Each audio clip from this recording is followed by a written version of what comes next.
Assalamu alaikum students, how are you? I hope you are fine.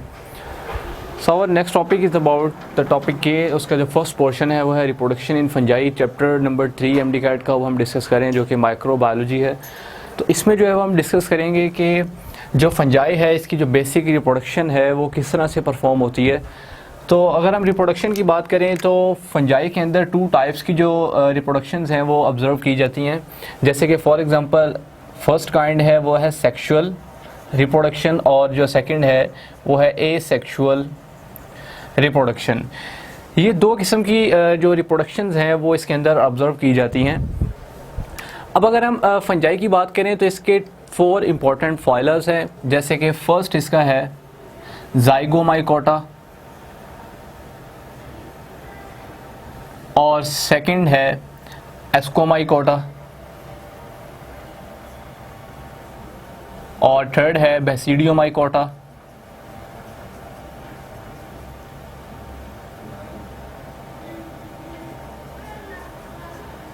और fourth one जो है वो है ड्यूटेरोमाइकोटा।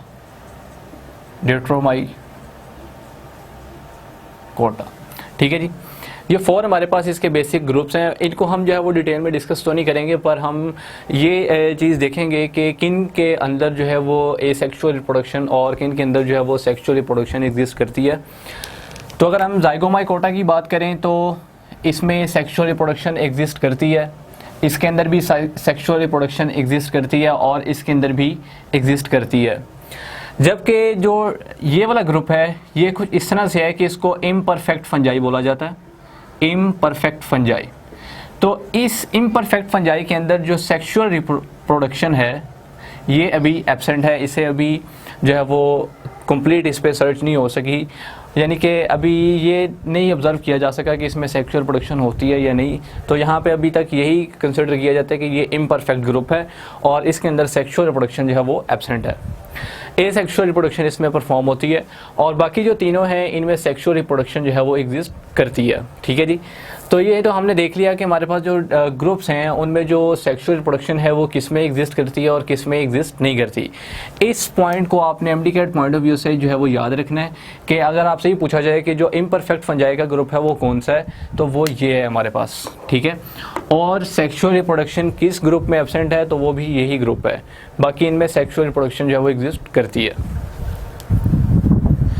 नेक्स्ट जो है अब हम देखेंगे कि एसेक्सुअली किस तरह से रिप्रोडक्शन परफॉर्म होती है और जो सेक्सुअल प्रोसेस है वो क्या है।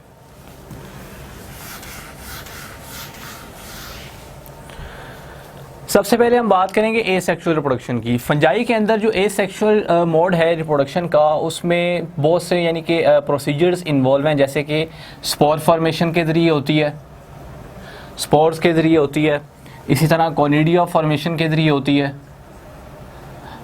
एज वेल एज फ्रेगमेंटेशन के ज़रिए भी होती है। फ्रेगमेंटेशन का प्रोसेस होता है इसमें एंड एज वेल एज इसमें बडिंग का प्रोसेस भी इन्वॉल्व है।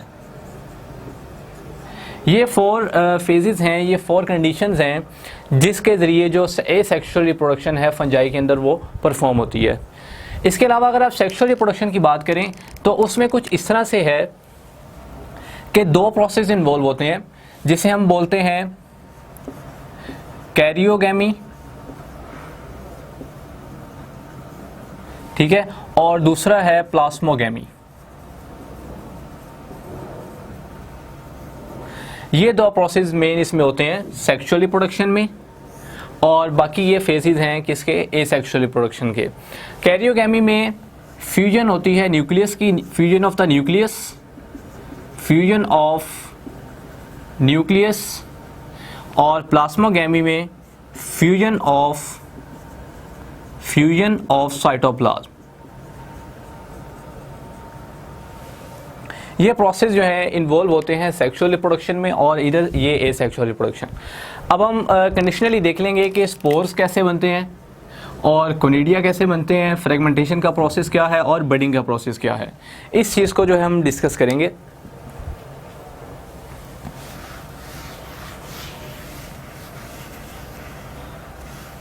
तो सबसे पहले हम बात करेंगे एसेक्सुअल रिप्रोडक्शन की, जिसमें कि हमारे पास हैं spores, conidia, fragmentation and budding. तो सबसे पहले हम देखेंगे स्पोर्स को। अब अगर हम स्पोर्स की बात करें,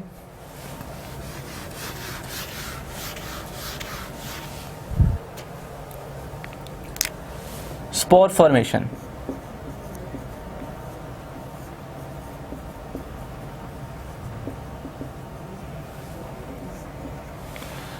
तो ये कुछ इस तरह से है कि फॉर एग्जांपल हमारे पास एक बॉडी है फंगस की, जैसे कि लाइक यूं समथिंग,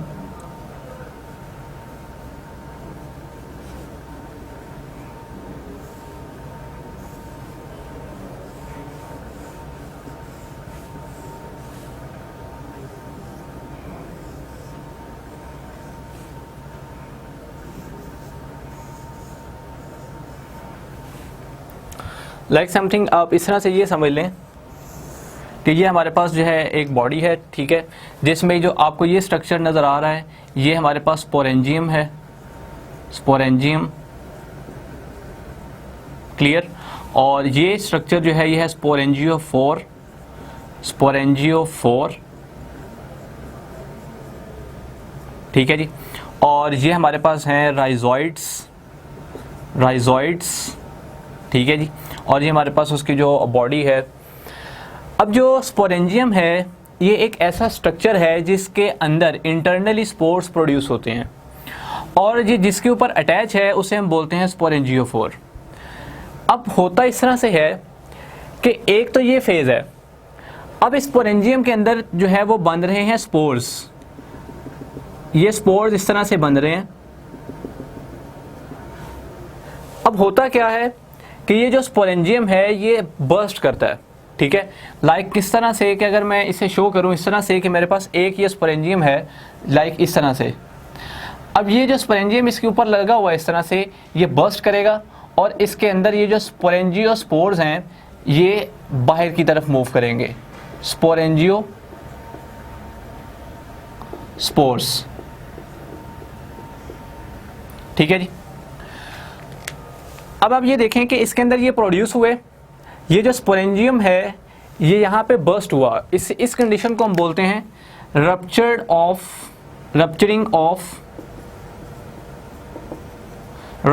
ऑफ स्पोरेंजियम,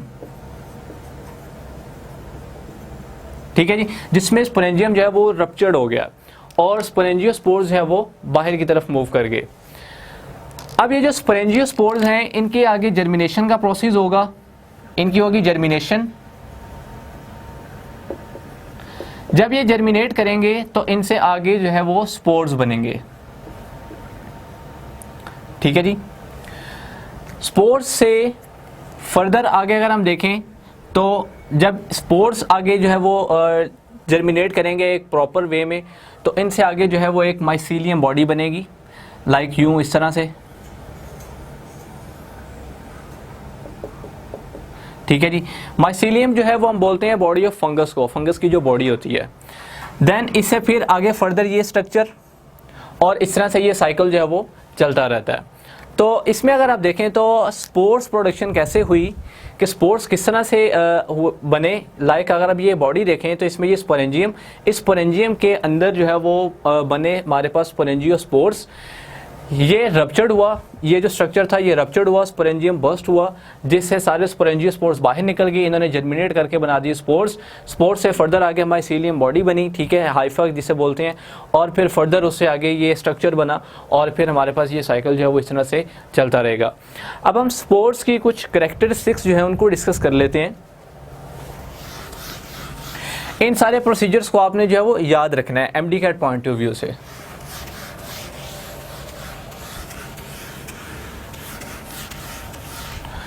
स्पोर्स को अगर हम देखें तो स्पोर्स जो हैं ये नॉन मोटाइल होते हैं, नॉन मोटाइल, ठीक है जी।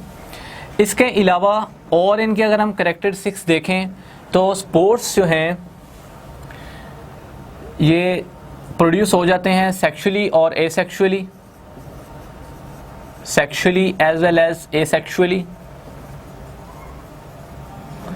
इसके अलावा और अगर हम फर्दर देखें तो not need water, no need of water,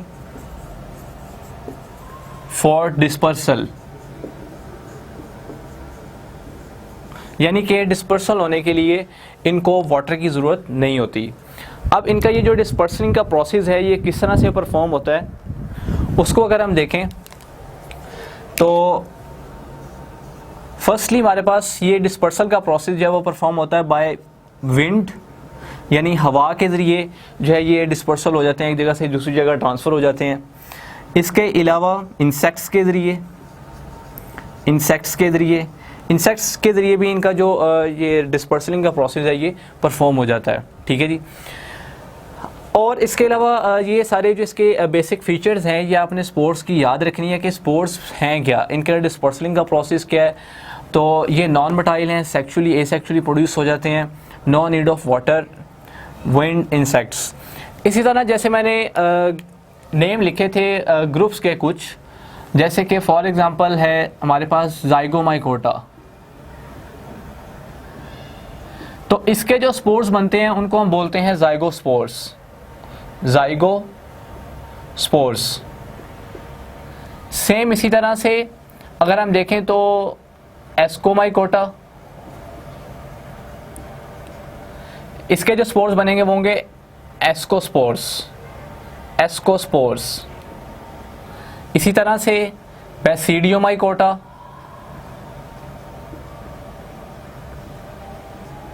इसके जो स्पोर्स होंगे वो होंगे बैसिडियोस्पोर्स,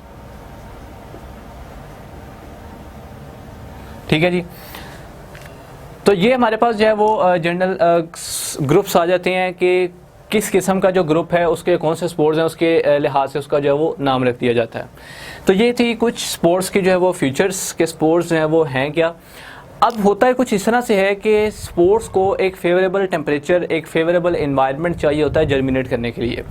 जब तक उसे फेवरेबल कंडीशन यानी फेवरेबल एनवायरनमेंट, फेवरेबल जो टेम्परेचर है वो नहीं मिलेगा वो जर्मिनेट नहीं करेगा।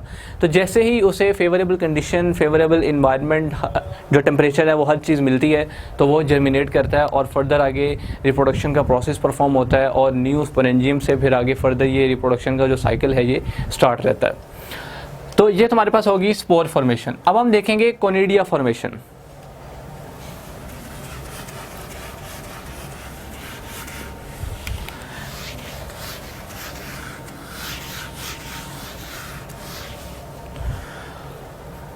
कोनिडिया फॉर्मेशन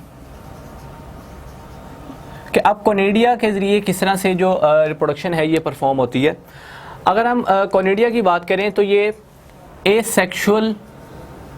एसेक्सुअल स्पोर्स होते हैं फंजाई के, यानी कि जो एसेक्सुअल मेथड से प्रोड्यूस होते हैं। इसके अलावा अगर हम बात करें कोनिडिया की तो कोनिडिया जो हैं ये भी नॉन मोटाइल हैं, ठीक है जी। अब इनका जो थोड़ा सा जो रिप्रोडक्शन का प्रोसेस है वो कुछ इस तरह से है कि इनकी जो बॉडी है लाइक इस तरह से,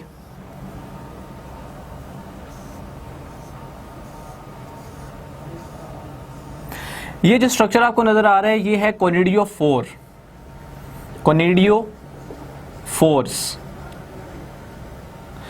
इस कोनिडियोफोर्स के ऊपर इस तरह से इन द फॉर्म ऑफ चेन्स ये कोनिडियोस्पोर्स जो हैं ये ग्रो करते हैं in the form of chains, ठीक है जी। ये आपको चेन की फॉर्म में ये जो नज़र आ रहा है ये स्ट्रक्चर, ये सारे के सारे जो स्ट्रक्चर्स आपको नज़र आ रहे हैं in the form of chain, तो ये क्या हैं, ये हैं conidia. These are the conidia, जिसे हम नाम देते हैं कोनिडियोस्पोर्स का, कोनिडियोस्पोर्स।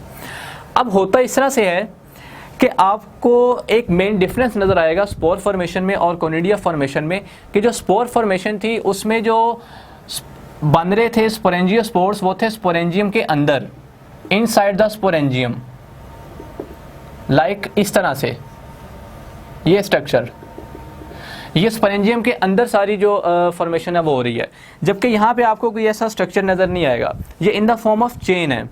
अब होता ये है कि ये इस तरह से कट आउट होते हैं, फर्दर आगे मूव करते हैं, ठीक है, और इनसे आगे स्पोर्स बनते हैं और स्पोर्स के बाद फिर इसी तरह से वो जर्मिनेशन जो वो कंटिन्यू रहती है, रिप्रोडक्शन का प्रोसेस जो है वो कंटिन्यू रहता है। तो बस एक ख्याल ये है कि जो स्पोर फॉर्मेशन है उसमें स्पोरेंजियम के अंदर स्पोर्स बनेंगे, वो बर्स्ट करेगा, रप्चर होगा, स्पोर्स बाहर निकलेंगे।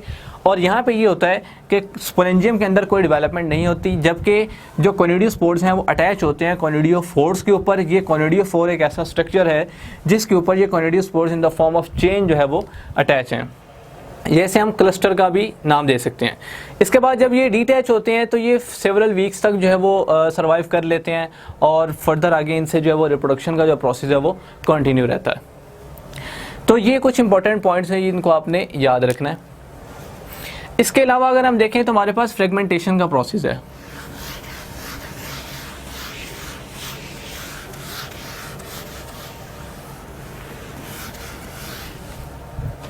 फ्रेगमेंटेशन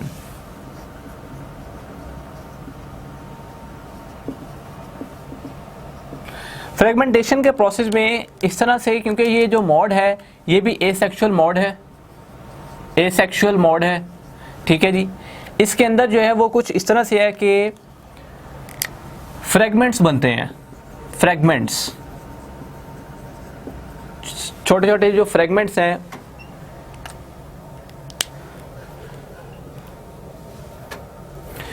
छोटे छोटे जो फ्रेगमेंट्स हैं वो इसके अंदर बनते हैं। लाइक अगर हम बात करें जैसे कि कोई भी यानी कि बॉडी है फंगस की, जिसे हम माइसीलियम बोलते हैं, उसका कोई छोटा सा पार्ट जो है वो अलग होता है उस बॉडी से, और फिर फर्दर वो पार्ट जो है वो आगे ग्रो कर जाता है, जिसे हम फ्रेगमेंटेशन का नाम देते हैं। लाइक इस तरह से कि फॉर एग्जांपल कोई ये एक स्ट्रक्चर है, किसी तरह से भी कोई एक ये स्ट्रक्चर है, तो यहाँ से ये इस तरह से ये पार्ट अलग होगा, लाइक यूं, और फिर इसी तरह का ये एक स्ट्रक्चर जो है वो इस पार्ट से बन जाएगा। तो हम इस प्रोसेस को जो है वो नाम देते हैं फ्रेगमेंटेशन का। और ये भी क्या है, एसेक्सुअल जो है वो प्रोसेस है, और ये फंजाई के अंदर जो है ये ऑब्जर्व होता है।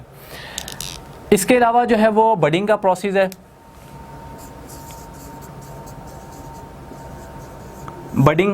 बडिंग में क्या होता है कि एक बड स्कार बनती है, बड स्कार, ठीक है।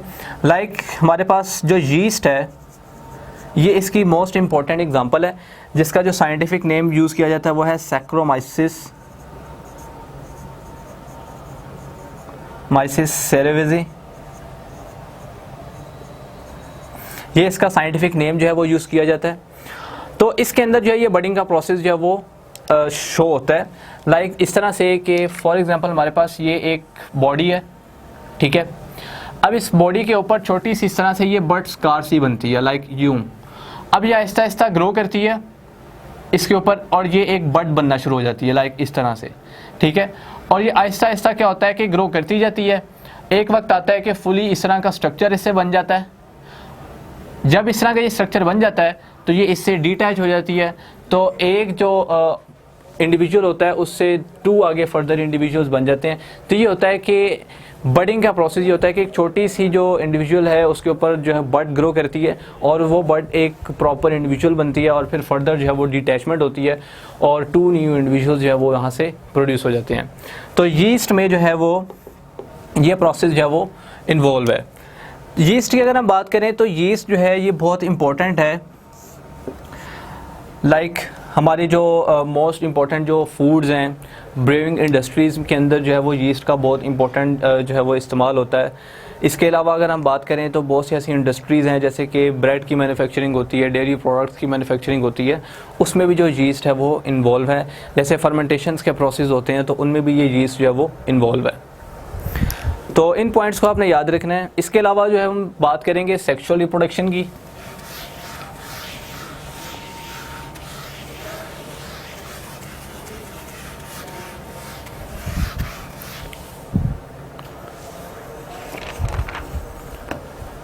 सेक्सुअल रिप्रोडक्शन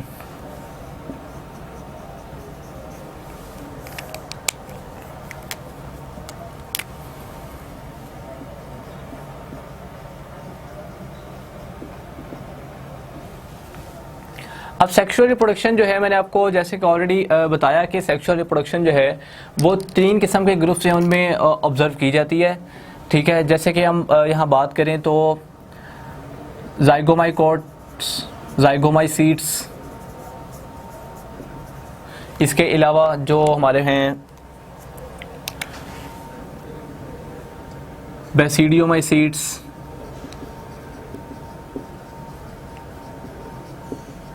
और इसके अलावा एस्कोमाइसीट्स, एस्कोमाइसीट्स। ठीक है जी। अब ये तो ग्रुप्स है ना, तो इनसे आगे जो डेवलपमेंट होती है, जो डेवलपमेंट का प्रोसेस है, क्योंकि वो स्पोर्ट्स के ज़रिए होती है, तो इसके जो स्पोर्ट्स मैंने ऑलरेडी बताया कि हम इसके जगह पे हम यूज़ करेंगे स्पोर का वर्ड, जैसे कि ज़ाइगोस्पोर्स, ज़ाइगोस्पोर्स, एज वेल एज बेसिडियोस्पोर्स,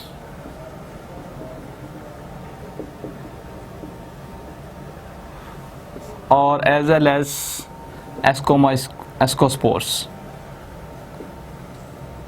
ये हमारे पास एक जनरल ग्रुप हो गया। अब हम इन दोनों को डिस्कस करेंगे और इसको भी देखेंगे। अब ये तमाम में जो सेक्सुअल रिप्रोडक्शन का प्रोसेस है, उसमें दो चीज़ें जो हैं वो कॉमन है। वो क्या कि जो मियोसिस का process,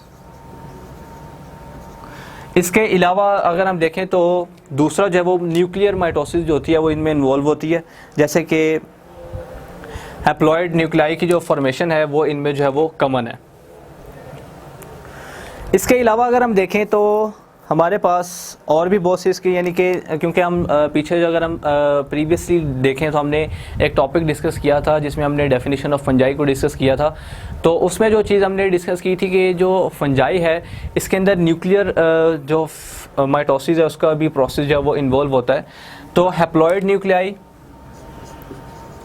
haploid nuclei and meiosis, ये दो इनमें कॉमन प्रोसेस हैं जो तमाम में होते हैं। ठीक है जी।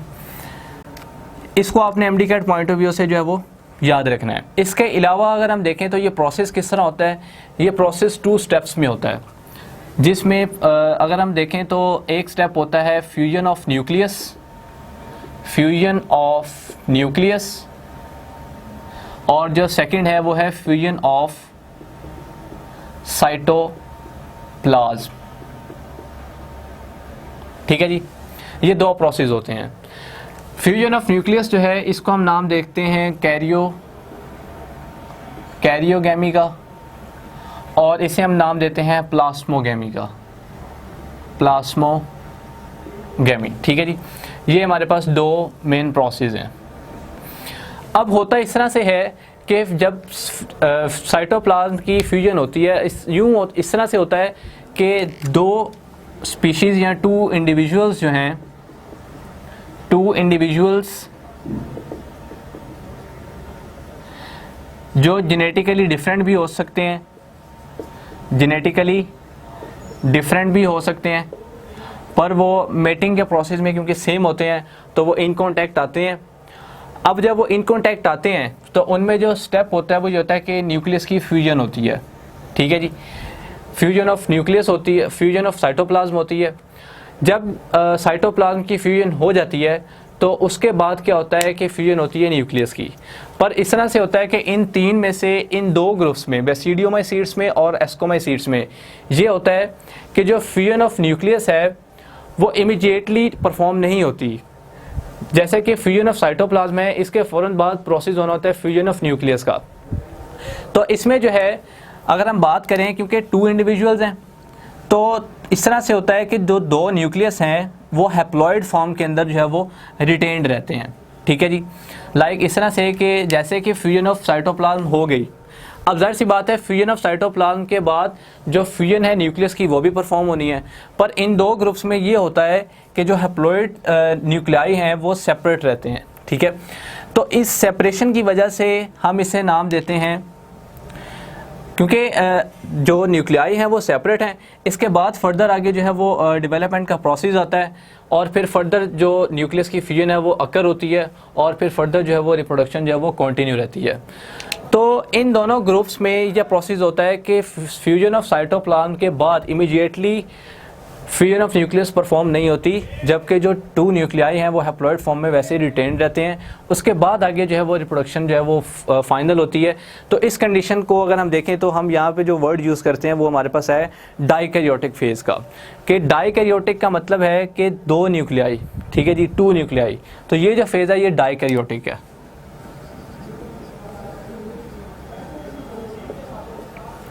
Dikaryotic phase. तो ये जो 2 ग्रुप्स हैं बेसिडियोमाइसीड्स और एस्कोमाइसीड्स, इन दोनों ग्रुप्स में ये फेज़ आता है डाइकैरियोटिक फेज़ का। और किसके बाद आता है फ्यूजन ऑफ साइटोप्लाज्म के बाद, ठीक है जी, क्योंकि फ्यूजन ऑफ न्यूक्लियस जो है वो फ्यूजन ऑफ साइटोप्लाज्म के बाद होती है। और फ्यूजन ऑफ साइटोप्लाज्म क्यों पहले होती है? क्योंकि 2 इंडिविजुअल्स आपस में कांटेक्ट में आते हैं। तो 2 इंडिविजुअल जब आपस में कांटेक्ट में आते हैं तो उनसे फ्यूजन ऑफ साइटोप्लाज्म होती है, प्लाज्मोगेमी, फिर आगे फ्यूजन ऑफ न्यूक्लियस का प्रोसेस होता है, ठीक है। अब इन दोनों में ये डिफरेंस आ जाता है कि इनमें ये फेज़ आ जाती है डाइकैरियोटिक फेज़, और फिर इस डाइकैरियोटिक फेज़ के बाद आगे जो है वो सारी डेवलपमेंट जो है वो प्रोसेस उसका कंटिन्यू होता है। तो इस कंडीशन को हम डाइकैरियोटिक फेज़ कहेंगे, और ये इन दोनों में जो है वो प्रेजेंट होती है। इसके अलावा जो स्पोर्ट्स इनके बनते हैं वो मैंने आपको बता दिए। तो ये कुछ इंपॉर्टेंट पॉइंट्स हैं, इनको आपने जो है वो याद रखना है एमडीकेट पॉइंट ऑफ व्यू से, कि जो सेक्सुअल रिप्रोडक्शन है और एसेक्सुअल रिप्रोडक्शन है, इसके जो प्रोसेस हैं वो इन फंजाई में क्या हैं। तो ये हमारा था रिप्रोडक्शन इन फंजाई, जो मेन टॉपिक था वो हमने यहाँ पर डिस्कस कर लिया। Okay, thanks.